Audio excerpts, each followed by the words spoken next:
I'll begin with a word of prayer. Dear Father, we thank you for this day. Again, Lord, thank you for the students and for the weekend just completed. Help us to just glorify you in what we do this week, Lord. In your name I pray. Amen.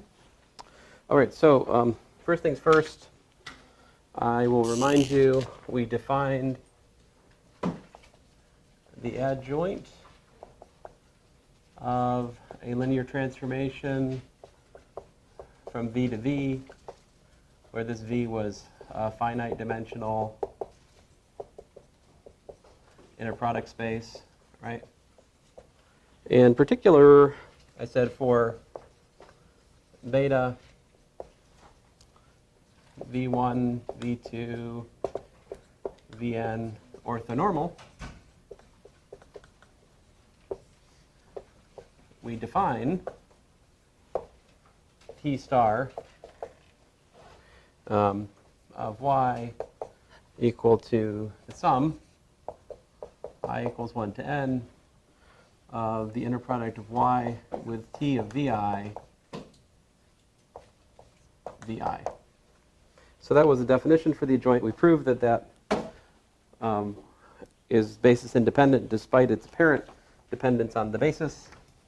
And in particular, we had theorem 9.64, and one of the things that theorem said was that T star is an element of the linear transformations on V. It's an endomorphism of V. And we also had this lovely identity that if we take T of x, inner product with y, that's equal to the inner product of x with the adjoint of T acting on y. So the adjoint gives us this way of passing from the first to the second component of an inner product in this way. So, all right. So this was the adjoint.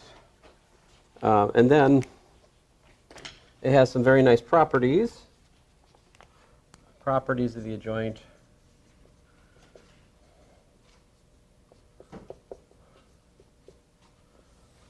So A, B, C, D, and E. So first of all, the adjoint of a sum is the sum of the adjoints. If we have a scalar multiple of a transformation, the adjoint of that is the complex conjugate of the scalar multiple times the adjoint. The adjoint of a product, and this is a composition of T and U, is the, it's sock shoes here. So the adjoint of a product is the product of the adjoints in reverse order. So like sock shoes for adjoints. And the adjoint of the adjoint is the thing again. So it's an involution. Take the adjoint 2 times to get back where you started. And finally, the adjoint of the identity map is the identity map. So every last one of these is pretty easy to prove. I won't prove any of them. They're all pretty obviously true for a matrix. So the basic, one way you can prove all these properties, you got 2 basic choices. You can either try to prove the properties using this thing right here, which some people take to be the definition. You could prove it by that means. Or you can use the other thing which we proved last time, which was that the matrix of the adjoint, right, was equal to the, well, it was equal to this, right? Where this means you take the matrix, you take the complex conjugate, and then you transpose it, right? The conjugate transpose. So the adjoint, well, the matrix of the adjoint is the conjugate transpose of the matrix of the original linear transformation. Again, all of this assumes we're working over an orthonormal basis. So because that's the connection of the adjoints matrix and the matrix of the original transformation, all of the properties I just wrote down, A, B, C, D, and E, these are almost immediately true for matrices, right? Like, for example, we could look at what's the corresponding matrix proposition here. If you look at AB and take the, the conjugate transpose of that, what would that be? It's AB complex conjugate transposed, right? So the complex conjugate of a product is the product of the complex conjugate. There's no sock shoes for that. But there is sock shoes for transpose. So this is B conjugate transpose A conjugate transpose, which is just AB star A star. So all of these properties I just rattled off here are easily proved for the matrix of a transformation. And then, again, because the matrix of the adjoint is the conjugate transpose of the matrix of the transformation, the properties transfer through to the transformation. All right.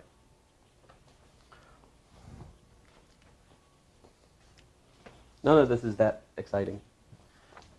What I'm about to write, though, this is an interesting result. Theorem.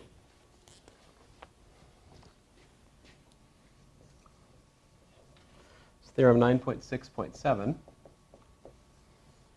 So if T has eigenvector V with eigenvalue lambda, then T adjoint has an eigenvector with eigenvalue lambda conjugate.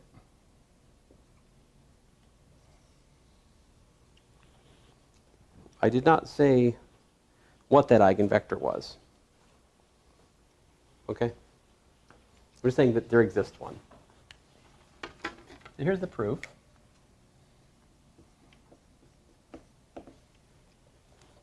So first of all, what's it mean? What I do? Is there a question? No? So let's let X be an element in the vector space.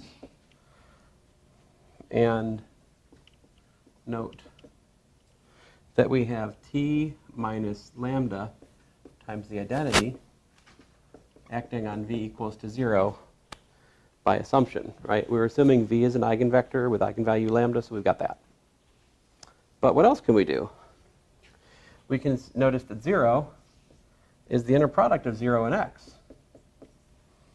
All right, but we can trade that 0 for T minus lambda times the identity acting on V comma X, right? 0, 0, so we can replace it with that. But then the neat thing is we can use, this is a identity for the adjoint. This is the same as V acting on T minus lambda times the identity adjoint acting on X, right? I'm using theorem 9.64 right there.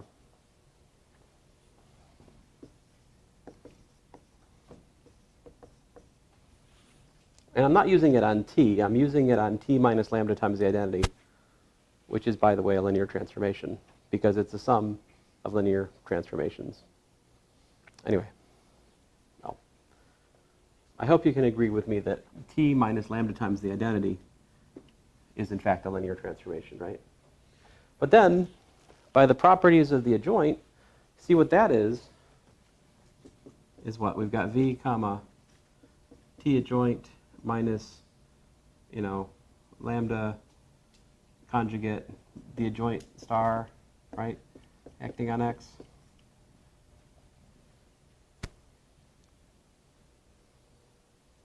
Which is what? We can rewrite that as V comma T adjoint minus lambda bar times the identity acting on X.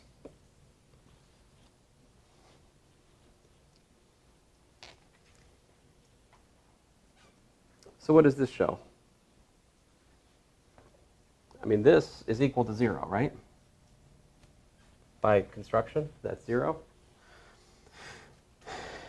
And I would also point out to you that the adjoint of T minus lambda bar times the identity acting on x is an element of the range of that same operator, t star minus lambda bar times the identity.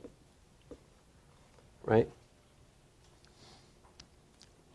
And what that means then, by the way, is that V is an element of the orthogonal complement. I'm missing just a typo in the notes right here. V is an element of the orthogonal complement of the range of t star minus lambda bar times identity. Let me put the orthogonal complement in like red. Do you see that? See what we got here? So this right here, that's in the range because it's an image of that operator. You know, x on the feed x to the operator. That's something in the range of that operator. We have that the inner product of v with that is 0. That's to say that v is in the perp to the range of that operator. Right? And, well, that tells me what? That tells me that the range of this operator, lambda bar times identity, is not equal to v. How do I know that?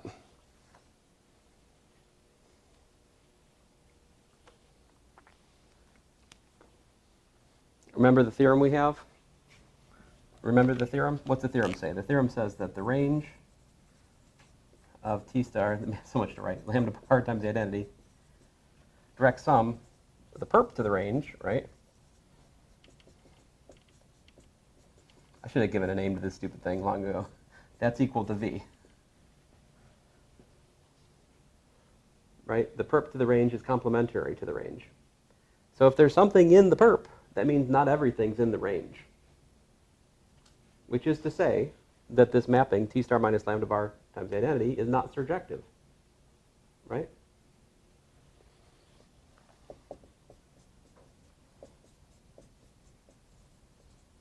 It's not onto, which implies it's not one-to-one, which implies that there exists non-zero vector in its kernel. But what does it mean for there to exist a non-zero vector in the kernel of this operator?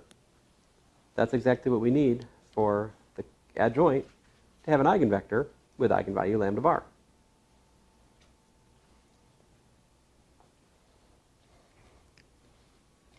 So that proves that the adjoint has some non-zero vector that when you multiply it, it gives you back lambda bar times that vector. Right? So that's kind of a sneaky argument, right? Kind of a sneaky argument. Did you understand this? Not onto implies not one-to-one. This is because we're talking about an endomorphism from the vector space to itself, right? So it's one-to-one if and only if it's onto in this context, right? But not being one-to-one means the kernel's non-zero. The kernel being non-zero for this operator is to say that there exists an eigenvector, the eigenvalue lambda bar. All right, I think I've said it enough. I'm going to go on. Go on here. This brings us to Schur's theorem.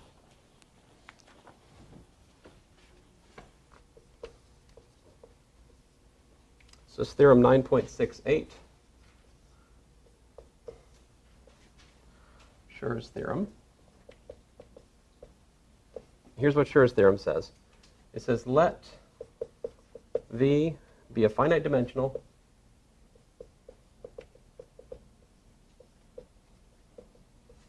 inner product space over F, which is either the reals or the complexes, okay? And suppose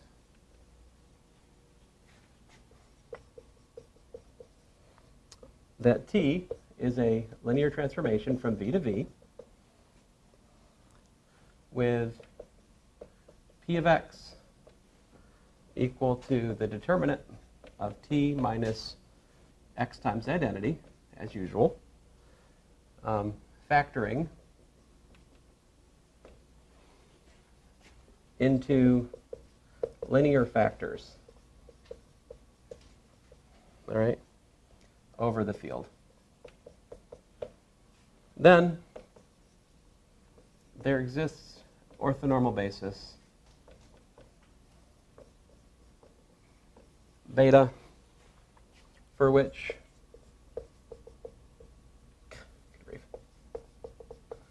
the matrix of T with respect to this beta is upper triangular.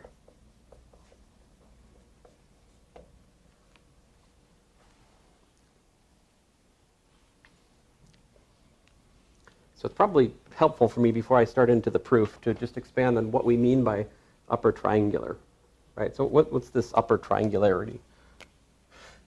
This means that the matrix for T with respect to such a basis, right? Let's call it A, has the following form. A11, A12, A13, A1n, right? Then the next one would be like A22, A23, A2n.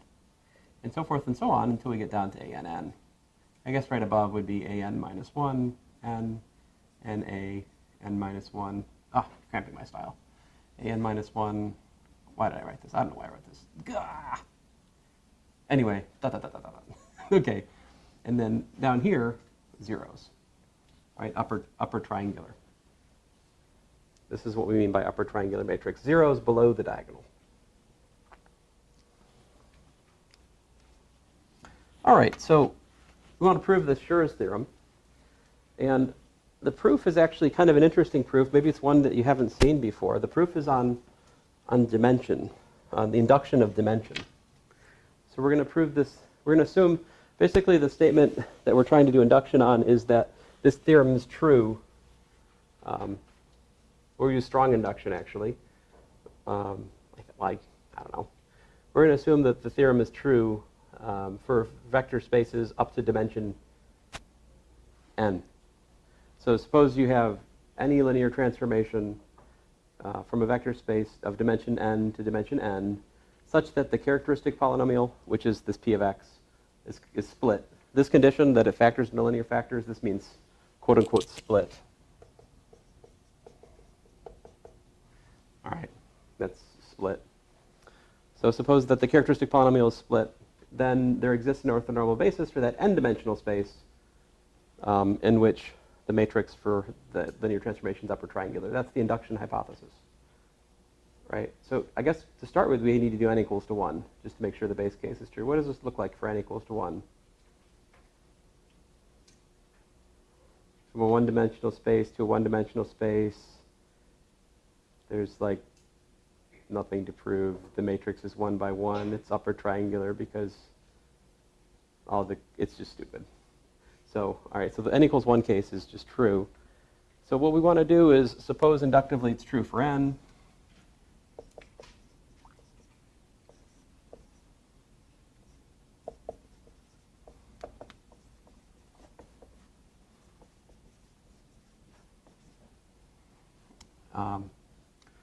Tell you what, I'll suppose n minus 1 to make it a little bit easier us, and consider t from v to v, right, on n-dimensional space. All right, such that what? We're supposed to assume there is data that goes into this. We're supposed to assume that the characteristic polynomial is split, right?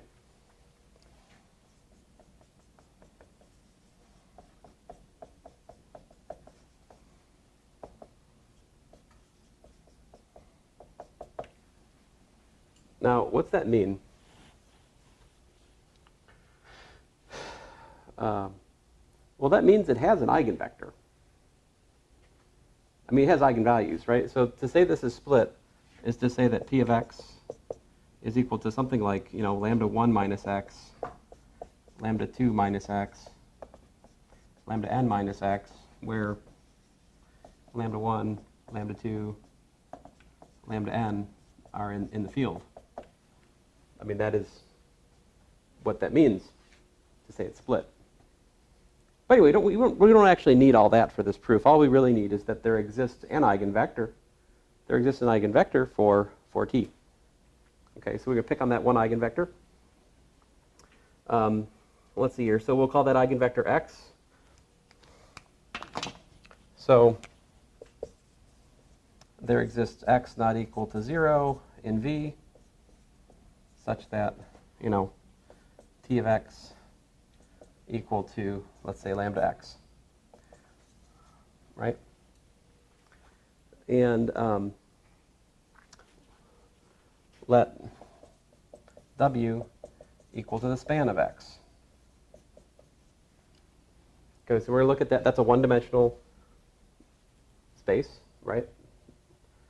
And consider, what we want to do is we want to consider y in the perp to W, all right? And what's a typical element in W? Cx in W, right? Here, C is some element of the field, so Cx is typical element, right?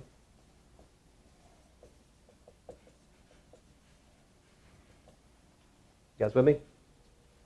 Yeah. Oh. Curses. I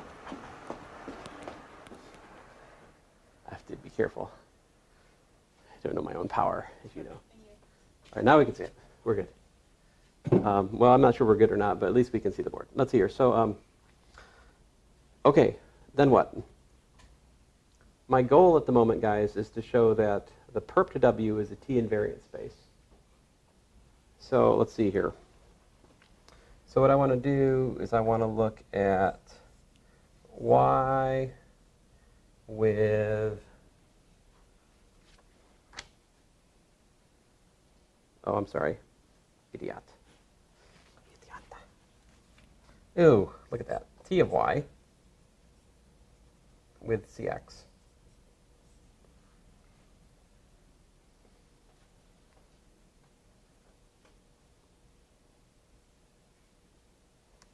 And so what is that? This is y with T star of Cx, right? Which, by the way, is equal to what? This is equal to C bar, well, I'm sorry. Let me do it.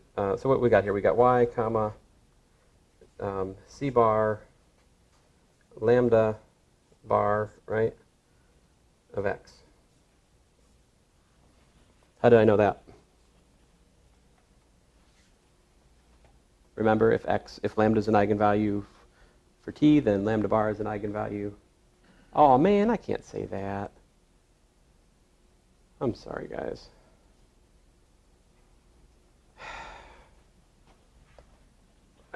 I'm getting. I can't make the same x work. I'm sorry. Let me recalculating here. Just a second.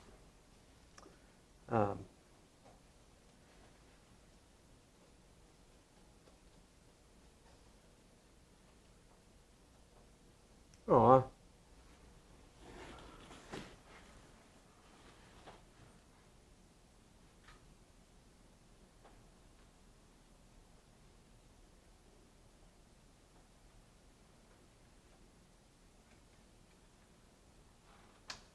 Oh, okay. Well, fine. Stink. How to say this?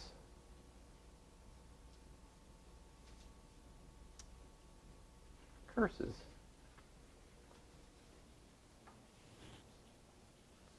I don't get to say that x is the eigenvector is the thing with lambda bar. I mean, yeah, there exists an eigenvector with eigenvalue lambda bar, right? But I don't know if that has any particular connection to x. X is, I mean, x is a specific vector I've picked here. It is the eigenvector with eigenvalue lambda.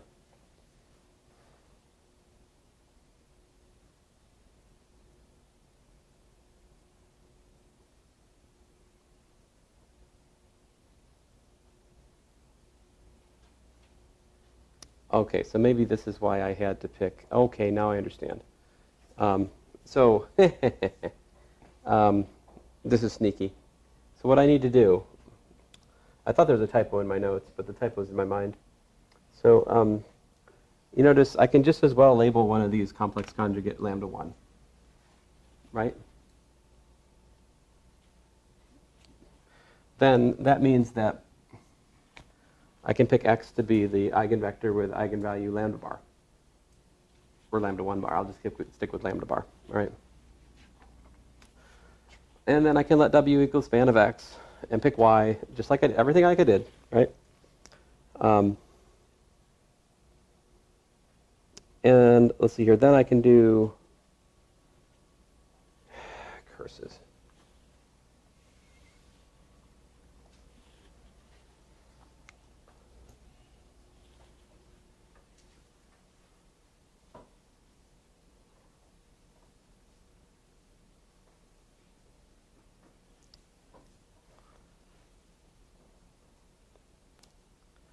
Oh, well, yes, sir. I just had a question. If that was your strategy, would you say lambda 1 bar, lambda 2, lambda 3 to lambda n was in the field? Or would you say lambda 1, would you keep it up? Yeah, as it stands, I would have to relabel that, yeah. Well, anyway, so, sorry. Gap here. But we can show, I assure you, that W perp is T invariant subspace of V. Why would that matter? If we could show that W perp is a T invariant subspace of V, you notice that W is also T invariant subspace, right? So what's that mean? The direct sum, by the way, of W and W perp is what? The whole deal, right? And so that means we can decompose the matrix, right? We can decompose the matrix into what? The direct sum of T restricted to W. I'm not T restricted to, but rather the T sub W map, right? With respect to the x basis. Well, to be careful, I got to put x hat here. Direct sum with the matrix of T W perp with, well, let's call it the beta prime basis. The point is, such a basis exists. Let's see here.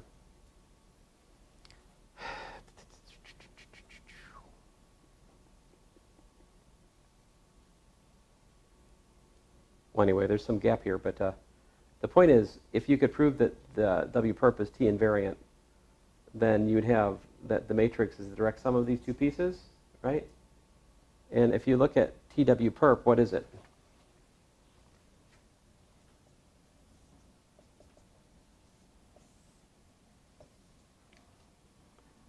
Notice what TW perp is?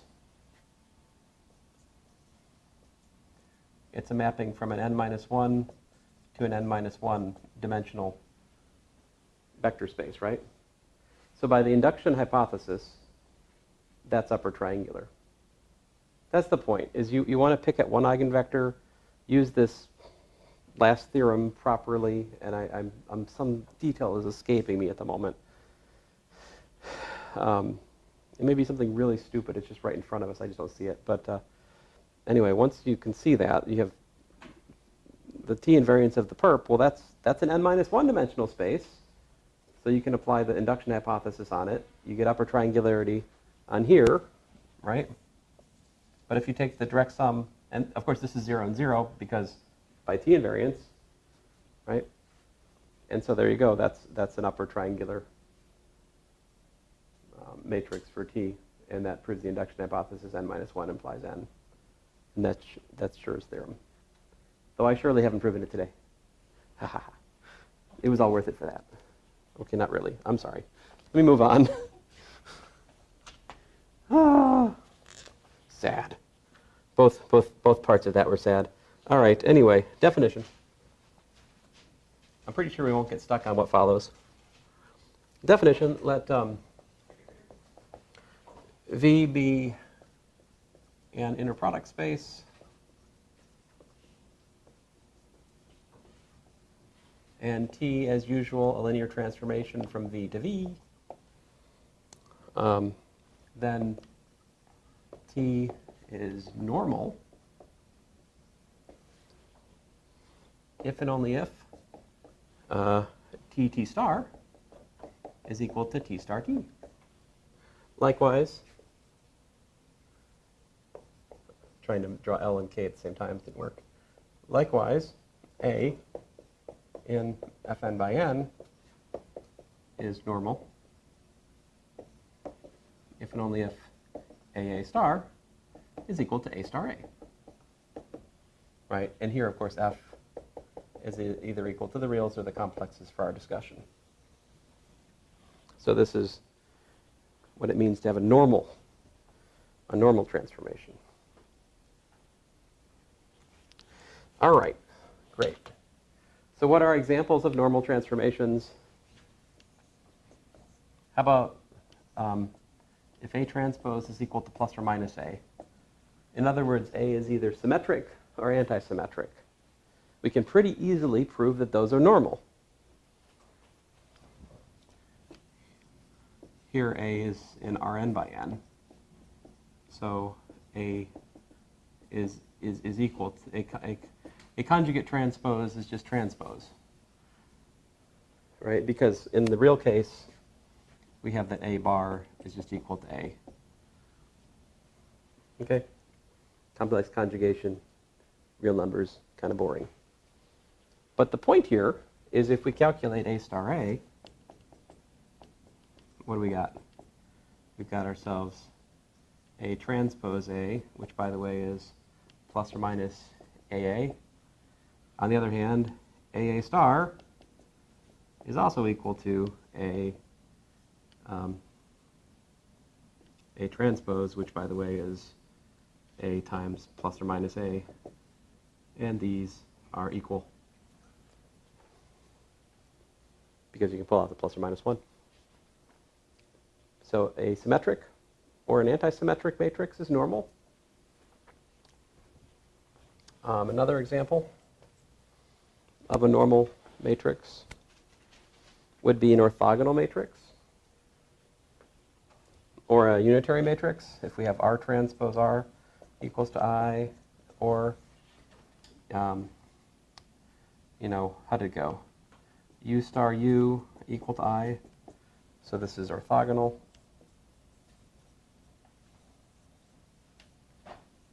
Unitary.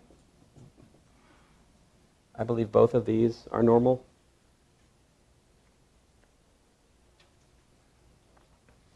So the orthogonal case, what happens if you transpose this?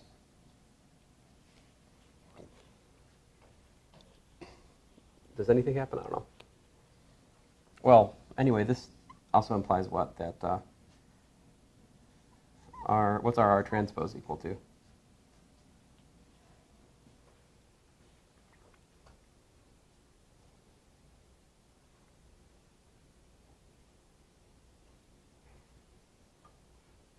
Here, if you don't see it, guys, let me go through the derivation for you. So multiply the above by R transpose on the right and R on the left. What do you get? Do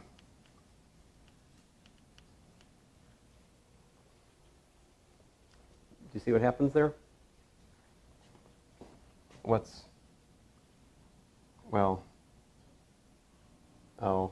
Nothing helpful. Dang it. That was not helpful. I'm sorry, I'm having trouble today. Transpose. I mean, I get R trans. That is. I mean, it's true, but stupid. At least I'm not seeing it. Anyway, thanks. Yeah, thank you. That's what I said to start with, and then I stopped believing in it, and I should have kept believing in it because transposing seems like a good idea. So R transpose equals to I transpose, which is to say R transpose, which is R again, equals to I. But that wasn't actually helpful either.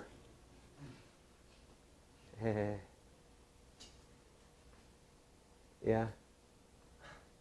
So we're back where we started again. I think the first one was helpful because you end up with R transpose on the right side and I on the left. So you've proven that switching them. All right. I'm going to ignore all of you. So then the transpose one transposes again. So what this says, among other things, this says that R transpose is equal to R inverse. You guys probably are not disagreeing with each other. Let's forget about whether or not we can show that, and let's just try to prove normality directly, right? So we're supposed to show what? R star R is what? R star R is R transpose R, which is the identity, right? How about if we look at R star? What's that look like? R transpose, right? But that is, by the way, R times R inverse, which is I. So the product of R star and R star and R, both are the identity. Because R transpose is R inverse. I mean, that's what the orthogonality condition says, actually, right? That's how we should think about it, right? That's what this says. And a very similar calculation will show you that a unitary matrix is also normal. So that's a lot of matrices that we kind of like. So we got normality of symmetric, antisymmetric, orthogonal, and unitary matrices. All these are normal matrices. That's good news.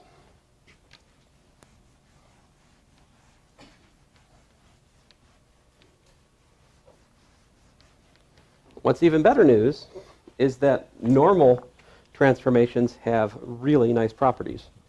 And I don't have to worry about getting stuck on the proof of any of these because it's up for you guys to prove these things. So let's see, here's your homework proposition. Although I've worked these out before, none of these are particularly bad. Suppose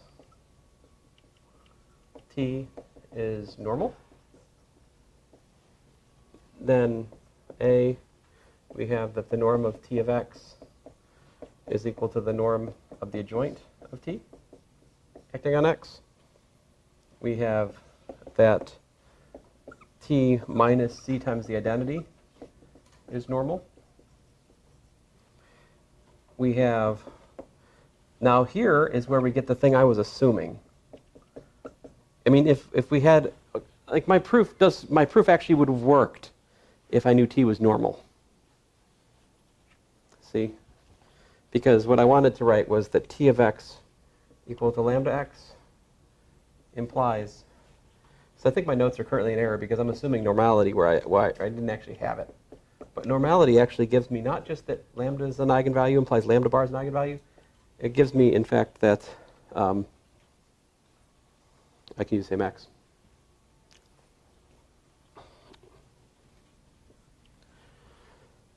And D lambda 1 not equal to lambda 2 with eigenvectors x1 and x2, we have the set containing x1 and x2 is linearly independent. Oh, would that be interesting to say here? Linear independence of distinct eigenvalues, would that be something that's interesting?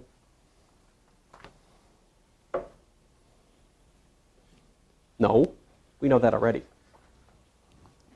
So not linear independence, but orthogonal. That is a stronger condition than linear independence, mere linear independence.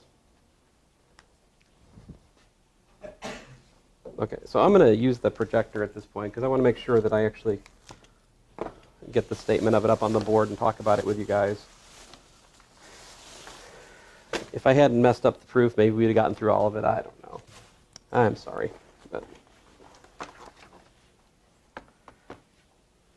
I am pretty happy. The notes contain a nearly complete proof of the spectral theorem, which is definitely more than I was providing for linear algebra a few years ago. So you guys are living in a charmed time. And part of that comes from the fact that I've started to have the good sense to not try to prove the Jordan form thing. I just state it.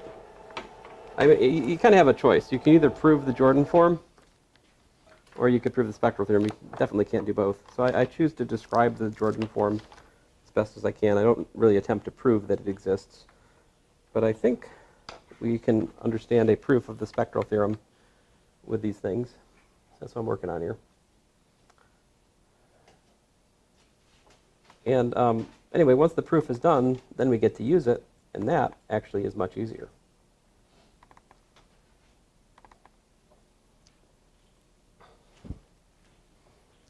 So let me, before I forget, adjust the, earlier this semester I keep forgetting to do this. Ooh, too close. We want to actually further out. There we go.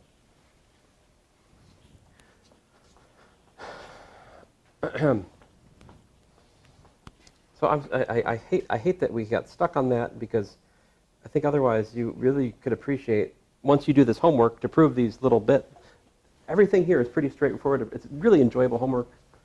I recommend it. I mean, I assigned it. I would remind you, though, that, there is bonus points to be had in the homework, right? So, and that's reflected in the fact that the homework is sometimes unfair in the amount of time you have to work it, yeah? That's especially true of Mission 9, yeah? Yeah, uh-huh. Just saying.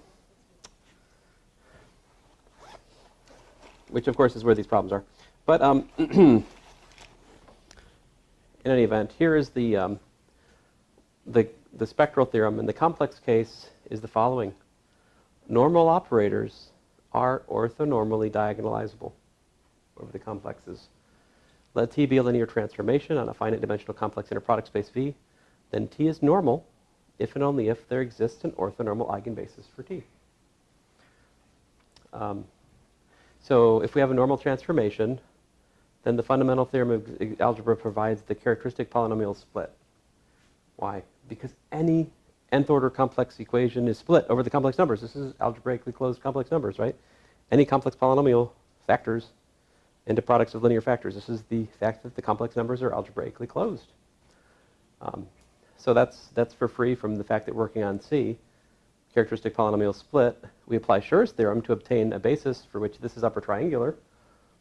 And so we'll just let T beta beta equal to A to reduce clutter in the calculation. V1 is an eigenvector by triangularity of A. You can see that if this is A, right? If you have V1 is the first thing in the basis, clearly that means that V1, T acting on V1 is A11 times V. That's what A and zeros here means, right? So this is nothing that sophisticated that it's starting with, that V1 is an eigenvector. That's immediate from the upper triangularity of A. And then suppose inductively that V1 through Vk minus 1 are eigenvectors of T with eigenvalues lambda 1 through lambda k minus 1. Consider Vk. By upper triangularity using Schur's theorem, we have that T of Vk is these guys. And again, that's nothing that complicated. This last column, I'm using k instead of n, but the kth column, well, that's a linear combination of k, a11 v1 plus a22 v2 da da da plus a, akk vk. That's what this column means when you go back and state it in terms of the linear transformation acting on the basis. It's this.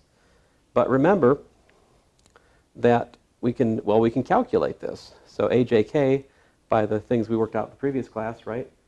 To calculate the jkth component, we calculate this inner product. But guess what? By the adjoint identity, then because it's normal, your homework exercise is right here somewhere behind the board. We have that, but then you can pull that lambda out. But this is an orthonormal basis, which gives you lambda j, which is to say that, in fact, this is 0 except for that, right? So all the other terms vanish by the orthonormality of beta, and we conclude that beta is an orthonormal eigenbasis for T, because the kth one, assuming that the first k minus 1 of them are eigenvectors, gives us that the kth is an eigenvector. That completes the induction.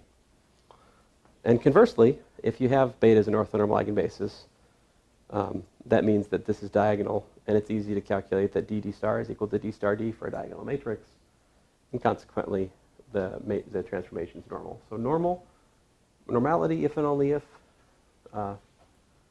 there exists an orthonormal eigenbasis. Then the next step in this journey is to look at the real case. So definition, if V is an inner product space, linear transformation, T is said to be self-adjoint if it's equal to its adjoint. And a matrix is self-adjoint if it's equal to its own conjugate transpose. All right? Sometimes this, in the complex case, this is often called, the matrix is said to be Hermitian. All right? If it's equal to its conjugate transpose. And self-adjoint transformations are really cool because, in particular, they have real eigenvalues. And furthermore, you can prove that if V is a real inner product space, then the characteristic polynomial for T splits. And the proof is actually pretty simple once you have everything else on the table and can understand it. So we assume self-conjugate, pick our non-zero eigenvector. We have T of V is equal to lambda V. Then by this, by the self-adjoint condition, I get that lambda V is equal to lambda bar V, which then implies that lambda is equal to lambda bar, which is to say that the eigenvalue is real. That proves A. Then the way to prove B is we take T and we complexify it. So, we look at the complexification T sub C on the complexified space V sub C. Then the matrix of T and T sub C are the same. By the fundamental theorem of algebra, the characteristic polynomial splits for the complexification, but the same polynomial serves as the characteristic polynomial for T. And it follows that the eigenvalues of T are found in conjugate pairs. But since all the eigenvalues are real, we deduce that the characteristic polynomial for T is split over the reals. So this is quite sneaky, this argument, but beautiful.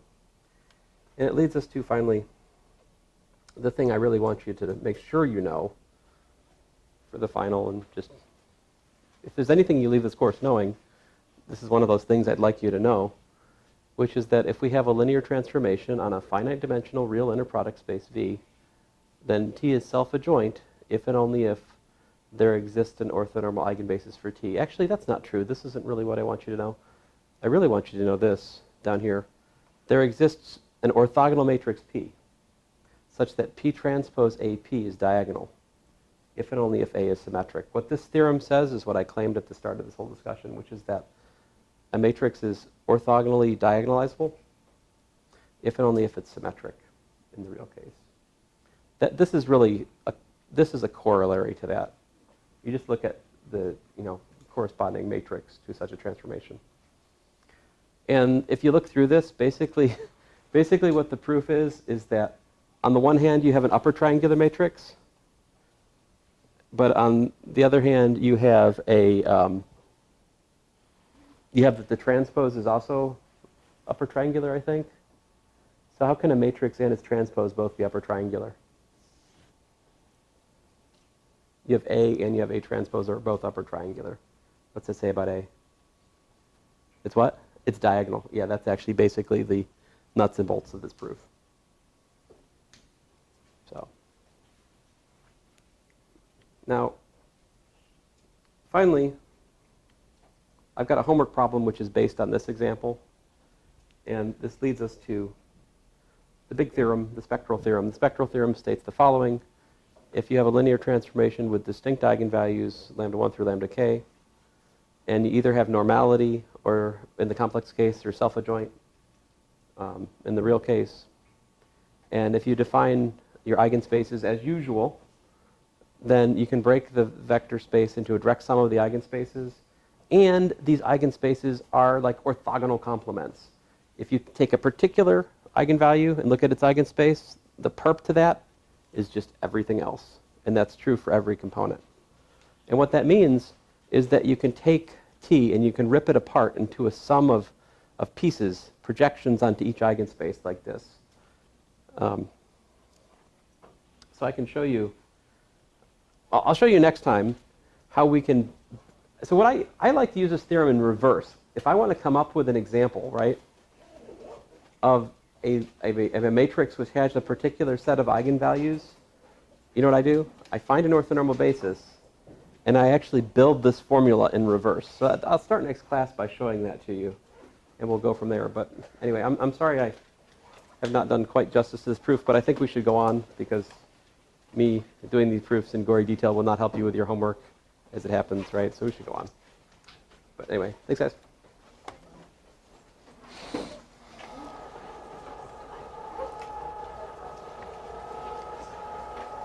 If I was smarter, I should have put the thing up earlier for Schur's theorem and spent more time on these ones. Ah. We're planning on my part. Ah, thank you. So we go to the back? Ah, we went to the back.